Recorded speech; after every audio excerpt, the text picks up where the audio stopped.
The time as we begin to get a first look at the damage left behind from Hurricane Milton.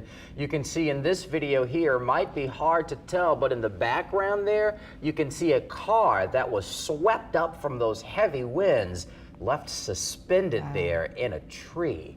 The good news, as Peyton told us, the storm did weaken overnight after it slammed into Florida's coastline as a Category 3 storm. Those who could not leave, though, are being told to stay where they are at the moment as we're dealing with millions of power outages. Yeah, right now there are also a few reports of deaths and injuries after a series of tornadoes ripped through the state yesterday.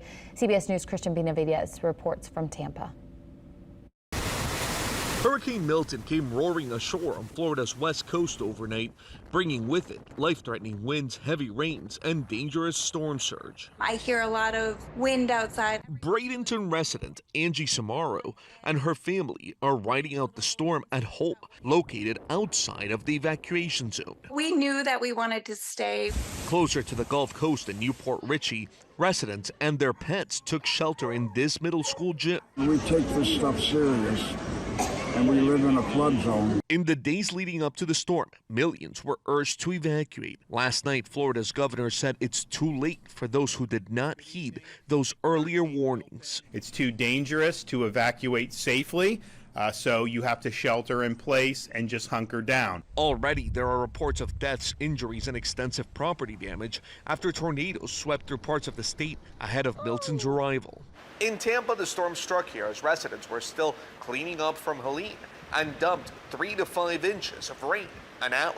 We've got your back. Yesterday, President Joe Biden said the federal government has millions of meals, water, and thousands of personnel on the ground for response. Tropicana Field had been set up as a base for National Guard and emergency workers earlier this week. Last night, strong winds ripped the stadium's roof to shreds. Cristian Benavides, CBS News, Tampa, Florida. Now, the National Weather Service did warn Florida residents to be prepared for long duration of power outages caused by Hurricane Milton.